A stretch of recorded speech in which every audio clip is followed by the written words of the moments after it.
Anda menyaksikan Breaking News Metro TV, saya Iqbal Himawan. Pemirsa, upaya pencarian 10 korban yang masih hilang akibat banjir bandang hingga longsor di Kabupaten Humbanghas Sundutan atau Humbahas, Sumatera Utara berlanjut hari ini. Warga yang keluarganya masih belum ditemukan menaruh harapan pada upaya pencarian di hari keempat ini. Inilah Breaking News, banjir bandang longsor terjang Humbahas. Dan kami perbaharui langsung perkembangan proses evakuasi dan sterilisasi kawasan longsor Humbahas dengan Bupati Humbanghas Sundutan Dosmar Banjarnahor. Pak Bupati, Pak Dosmar, selamat pagi.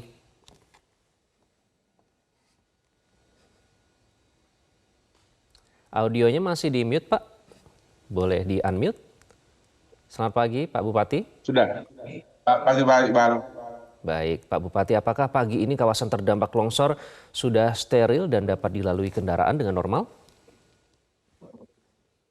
Terima kasih, Pak. Jadi kami laporkan bahwa hari ini memang dari kemarin Pak aksesnya sih sudah normal, Pak, akses jalannya. Udah bisa tembus dari kiri sama kanan. Oke, baik. Jadi sudah bisa dilalui kendaraan. Kemudian soal warga yang terdampak, Pak. Kalau kami tadi melihat cukup banyak rumah-rumah warga permukiman yang terdampak. Soal relokasi ini pembahasannya sudah sampai mana, Pak? Jadi kebetulan tadi malam datang Bapak Letjen Pak Soha dari BNPB datang ke Humbang membicarakan ini. Yang pertama memang hari ini Pak kami laporkan secara singkat bahwa ada sekitar 20 rumah yang rata dengan tanah dan 17 rusak berat. Ini akan kita relokasi Pak dari lokasi banjirnya.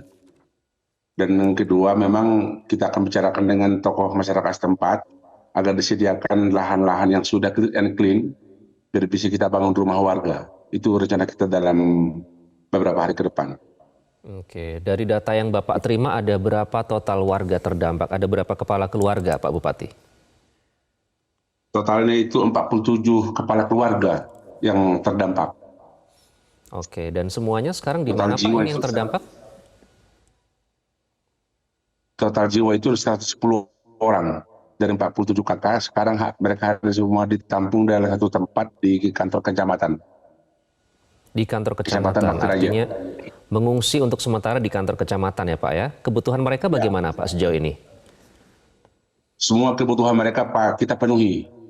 Kebetulan waktu mereka meninggalkan rumah mereka tidak sempat bawa pakaian. Cuma yang melekat di badan mereka. Dan kita sudah beli apa kebutuhan dasar mereka seperti pakaian, makanan, minuman, dan sampai sanitasi pun sudah kita tangani dengan baik.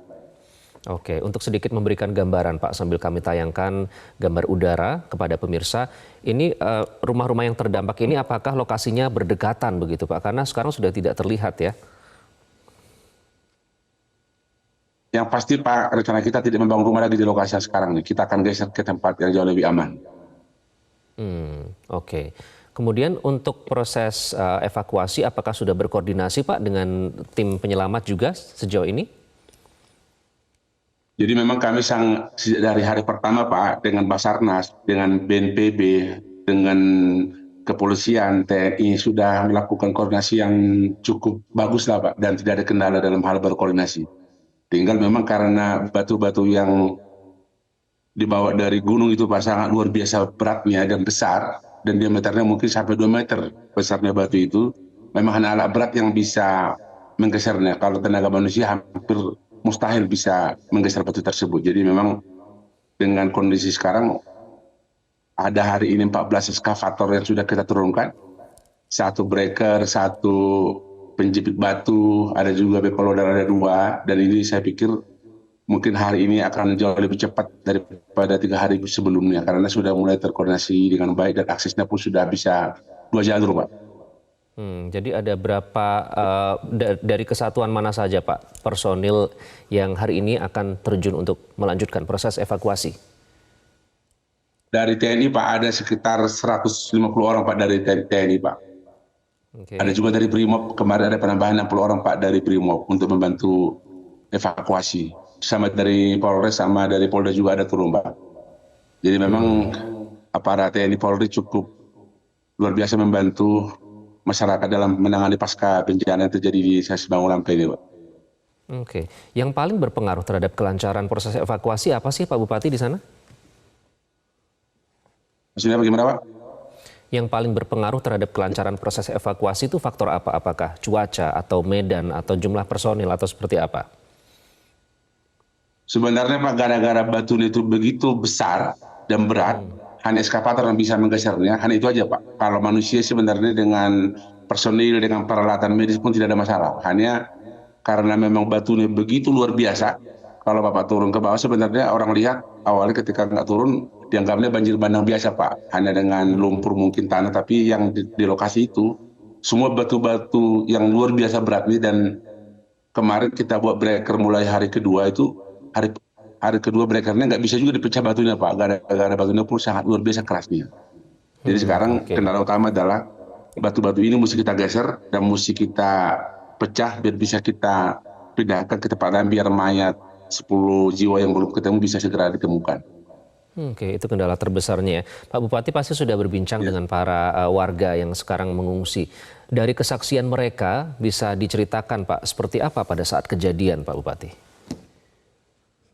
Kesaksiannya memang waktu itu katanya jam setengah 10 malam. Jadi awalnya katanya sih ada seperti pecah, seperti pesawat jatuh lah, meledak besar. Terus ada air, kedua dalam waktu beberapa menit batu-batunya langsung ya menerjang pemukiman warga. Dan disitulah waktu itu kebetulan hari itu adalah malam minggu, warga kebanyakan ikut acara kebaktian lah di rumah warga. Akhirnya banyak yang selamat. Mungkin yang 12 ini ada orang tua, ada anak-anak, ada yang kurang sehat, itu dampaknya. Jadi memang ini tiba-tiba ini Pak, ini jam setengah 10 malam, menurut pengakuan Tiba-tiba. warga setempat. Apakah ini baru pertama kali terjadi Pak di wilayah Anda? Infonya sih Pak, ini tahun 72 pernah terjadi, tahun 72.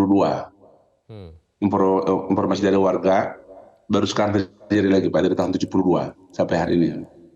1972 pernah terjadi bencana serupa. Bedanya apa Pak dengan tahun 72 saat itu? Dulu mungkin tidak pakai batu segede-gede ini Pak. Dulu mungkin hanya lumpur ataupun dengan air besar. Tapi hari ini batu-batu besar yang paling dominan Pak, yang menerjang pemukiman ini. Oke, tahun 72 hanya lumpur, sekarang batu. Artinya ada perubahan Pak di wilayah atas permukiman. Kalau dulu lumpur, sekarang batu, artinya ada perubahan alam di situ?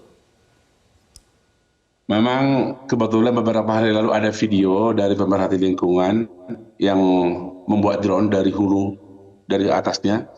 Kemarin tadi malam saya turun ke lapangan Pak. Saya langsung melihat lokasi di hulunya, memang di sana ada penebangan pohon. Dan yang kedua memang saya sudah sampaikan kepada Pak Kapolres dengan semua timnya udah turun ke lapangan. Tadi malam saya WA dengan Pak Kapolres, hari ini katanya sih udah masuk proses lidik Pak, bahwa memang di sana ada pelaku penebangan pohon ilegal logi yang tidak punya izin maupun di kawasan hutan lindung. Ini mungkin akan menjadi salah satu momen untuk memperbaiki kerusakan lingkungan terjadi di Danau Toba ini Pak.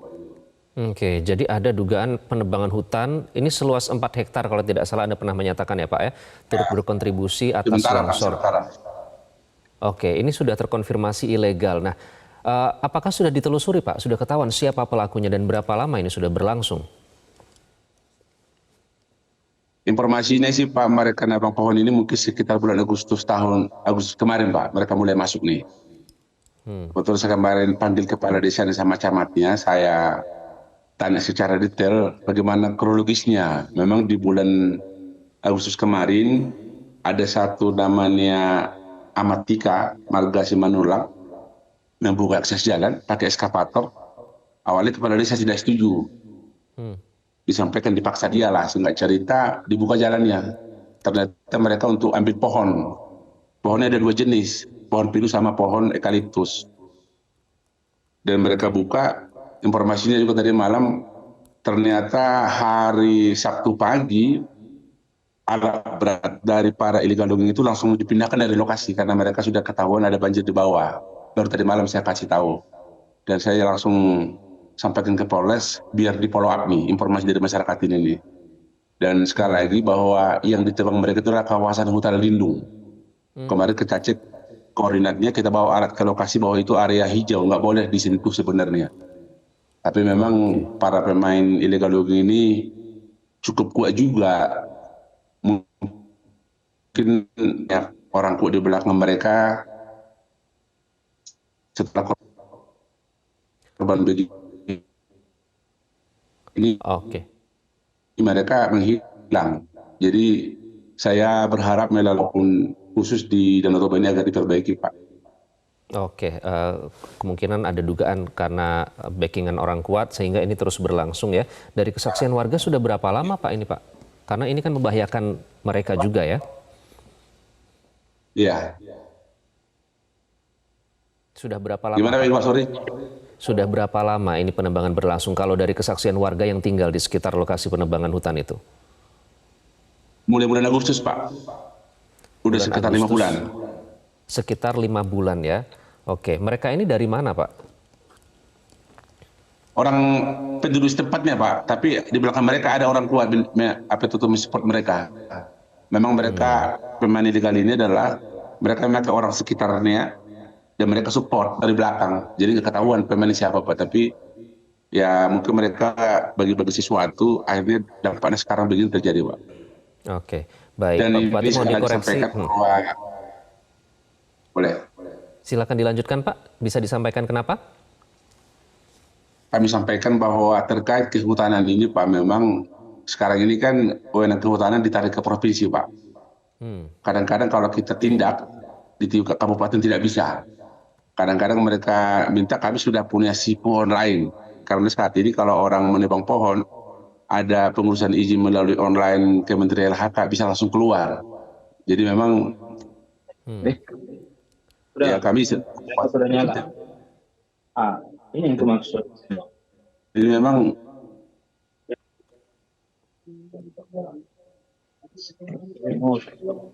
halo Pak. Iya, silakan dilanjutkan Pak. Ada sedikit kendala komunikasi. Jadi tadi terakhir yang saya tangkap untuk perizinan ini tidak melalui kabupaten begitu. Artinya langsung. Benar Pak, sama langsung ke provinsi sama ke pusat, Pak. Langsung ke provinsi ya. Jadi tidak ada koordinasi dengan Pak Bupati. Tidak ada Pak, dalam hal kehutanan, Pak. Oke, baik Pak. Tadi Anda menyebutkan ini kan hutan lindung ya. Mohon dikoreksi jika saya salah. Kalau di hutan lindung kan biasanya ada yang monitor, ada petugas atau pengawas untuk memastikan bahwa tidak ada penebangan hutan yang berlangsung secara ilegal. Nah, apakah mereka ini tidak terlihat di sana, tidak bekerja selama ini karena sudah 5 bulan berlangsung? Itu mungkin Pak, karena mereka bukan di bawah kewenangan kita di kabupaten, mereka itu namanya ada KP13 di bawah provinsi. Ya dengan kondisi begini, kalau kita sampaikan mungkin pengawasannya kurang Pak. Kalau kita bilang diawasi nggak mungkin bisa ditebang. Memang tadi malam saya turun ke lokasi, ke sana akses tidak ada Pak. Jadi hampir tidak ketahuan itu bahwa ada di situ aktivitas penebangan. Setelah terjadi longsor ini baru ketahuan ini Pak. Oke. Dan memang di rata-rata di kawasan hutan lindung tidak ada akses Pak. Akhirnya orang bebas masuk ke dalam. Oke, baik. Artinya apakah ada kemungkinan ini juga melibatkan warga sekitar yang juga mendapatkan keuntungan pasti, dari Pak. praktek penebangan ilegal Tidak ini? pasti Pak. Ya, melibatkan warga sekitar. Sekitar berapa banyak Pak yang diduga ikut dilibatkan dalam proses penebangan ilegal ini? Kalau jumlahnya mungkin kita belum bisa fix Pak, tapi udah pasti Pak tokoh-tokoh masyarakat ataupun pemain-pemain lokal itu mereka sudah pasti tahu nih. Kan karena mereka hanya orang lokal yang tahu kondisi hutan di sekitar dia Pak. Orang luar kan tidak pernah tahu. Mungkin informasi dari mereka dikasih tahu ke para pemain ilegal, biar mereka bisa mengambil pohon-pohon di sekitar hutan lindung itu Pak. Oke, baik. Pak Bupati mohon ditahan dulu. Kami harus jeda terlebih dahulu. Nanti kita akan lanjutkan perbincangan. Nanti juga bersama Kepala Basarnas Kota Medan, Budiono. Nanti akan bergabung usai jeda. Tetaplah bersama kami di Breaking News Metro TV. Jelajahi cara baru mendapatkan informasi. Download Metro TV Extend sekarang.